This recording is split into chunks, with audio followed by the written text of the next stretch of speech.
So hello guys, watch this video till the end. السلام علیکم guys. آج جس موضوع پر ہم لوگ بات کرنے والے ہیں وہ ہے اسرائیل اور فلسطین کی جنگ.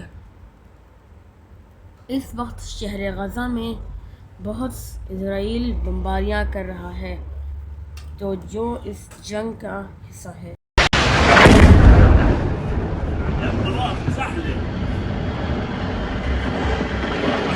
کہانی کی شروعات ہوتی ہے 7 اکتوبر 2023 کو.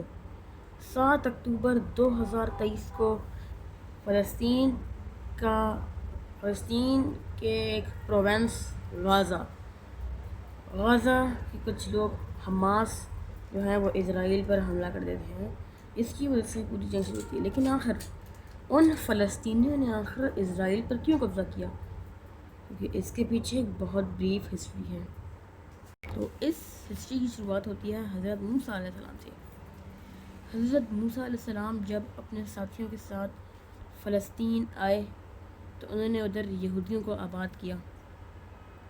لیکن پھر بہت صدیوں بعد جب ادھر پھر سلجوق اور عیسائیوں نے حملہ کیا تو انہوں نے اپنے اپنے وقت پر اس کو اپنا بنایا، اپنے مذہب کا بنایا. لیکن پھر عثمانیوں نے اس کو آخرکار مسلمان جب بنایا تب آخر یہ سوال اٹھتا ہے کہ آخر اتنے سارے ریلیجن کے لوگ اس جگہ پر کیوں قبضہ کرنا چاہتے ہیں؟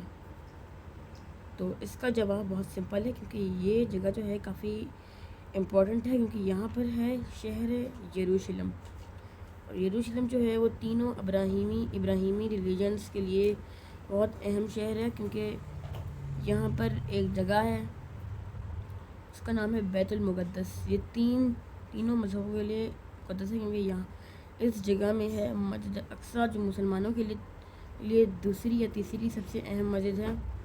کیونکہ یہیں سے پھر حضرت محمد صلی اللہ علیہ وسلم نے معراج اسراء کے وقت یہاں پر تمام نبیوں کو نماز پڑھائی تھی. اور پھر ہے ایک یہودیوں کی دیوار ہے، اس کا وہ ہیکل سلیمانی کی دیوار ہے. اور عیسائیوں کا وہاں پر ایک چرچ ہے جس کو وہ مانتے ہیں کہ اس کے نیچے حضرت عیسیٰ علیہ السلام کی خالی قبر ہے. اس کے بعد ورلڈ وار 1 کے بعد جب یہ اس جگہ کو پھر انگریز فتح کر لیتے ہیں تب وہ بناتے ہیں ادھر برٹش پیلسٹائن میں کافی کچھ تھا. ادھر یہودی اور مسلمان اور عیسائی ساتھ میں رہتے تھے. لیکن پھر جب اب 1948 میں جب ان کو آزادی دینے کی باری آئی تب پھر انہوں نے سوچا کہ اب وہ لوگ یہودیوں کو ایک اور ملک دے دیتے ہیں، کیونکہ یہودی بھی کافی زیادہ ہیں. لیکن انہوں نے یہودیوں سے وعدہ کیا تھا کہ آپ لوگ ہمارے ساتھ یہ کرو گے نا آپ ہمارے ساتھ رہو، ہمارے دوست بن کر رہو، ہم سے لائل رہو، اور ہم آپ کو پھر اپنا ادھر ملک دے دیں گے تاکہ پھر انگریز بعد میں بھی نا عرب پر نظر رکھ سکیں. اور یہ اسرائیل اور فلسطین کی جو جگہ ہے نا اس لیے بھی امپورٹنٹ ہے کیونکہ وہ سوئز کنال کے بہت پاس ہیں اور وہاں سے بھی کافی ٹریڈ ہو سکتا ہے. پورے 3 کانٹیننٹس میں تو نہیں، سوئز کنال سے ہو کے 3 کانٹیننٹس میں بھی ہو سکتا ہے. اس لیے یہ بھی کافی اہم جگہ ہے یہ. اور یہ میڈیٹرینین سی سے بھی جڑتا ہے. تو پھر ادھر ایک یہودی اسٹیٹ بنا دیا جاتا ہے جس کا نام رکھتے ہیں اسرائیل. اور اسرائیل اس لیے رکھتے ہیں کیونکہ وہ حضرت یعقوب کے دوسرے نام اسرائیل، کیونکہ ان کا قبیلہ جو تھا وہ بھی تھا بنی اسرائیل، اسی لیے انہوں نے اس کا نام رکھا تھا اسرائیل. اور فلسطین کا نام فلسطین تھا. پھر فلسطین کے 2 پروونس بنا دیے، ایک کا نام تھا ویسٹ بینک، ایک کا نام تھا غزہ. تو پھر جب یہ 3 حصے بن گئے اس کے بعد کافی لوگ یہاں پر یہودی اسٹیٹ بننے سے خوش نہیں تھے، عرب کے لوگ، تو اس لیے پھر انہوں نے یہاں پر حملہ کر دیا. اس وقت اسرائیل کو نیٹو، سوویت یونین اور US کا سپورٹ حاصل تھا. اسی لیے وہ 6 دنوں تک ان کے ساتھ جنگ لڑنے کے 6 ملکوں سے 6 دنوں تک جنگ لڑنے کے بعد بھی ان سے جیت گیا، جبکہ وہ صرف 1 دن کا ملک تھا اس وقت. یہ اس کو ابھی ایک دن ہی ہوا تھا آزاد ہوئے ہوئے.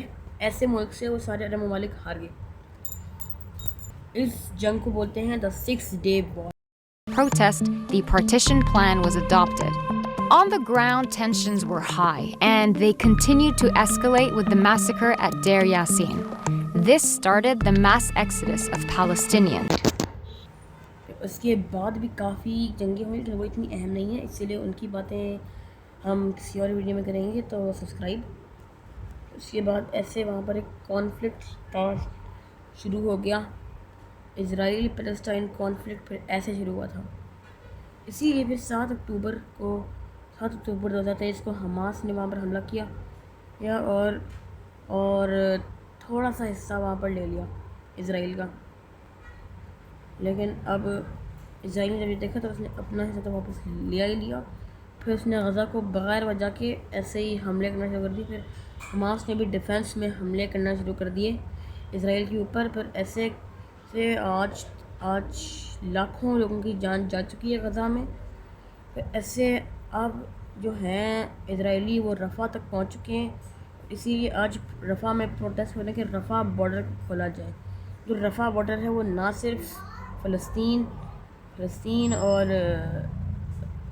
ایجپٹ کا بارڈر ہے, بلکہ وہ ایشیا اور افریقہ کا بھی بارڈر ہے.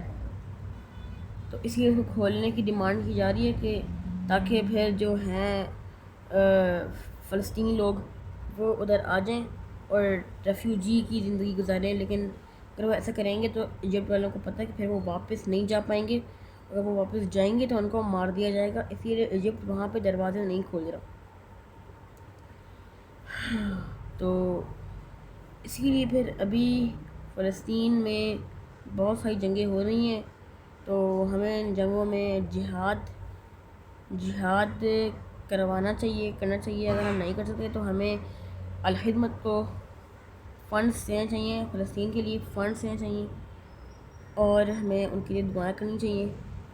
کیونکہ اب ہم جا تو نہیں سکتے, اور جو جہاد کر رہے ہیں ہمیں ان کے لیے دعائیں مانگنی چاہیے. بس کیونکہ ہم یہی کر سکتے ہیں. اور ایسے بھی اب لیبنن کے ساتھ بھی جنگ ہو رہی ہے, کیونکہ وہاں کا ایک گروپ ہے حزب اللہ, وہ بھی فلسطین کی مدد کرتا ہے. انہوں نے لیبنن کی جگہ بھی لے لی ہے. اور یہ بالکل ایسے ہی جنگ ہوئی ہے جیسے ہوئی تھی 1947 کی کشمیر وار, اس سے 1 سال پہلے. اگر آپ اس کے بارے میں جاننا چاہتے ہیں تو آپ یہاں پر کلک کر کے دیکھ سکتے ہیں. شکریہ.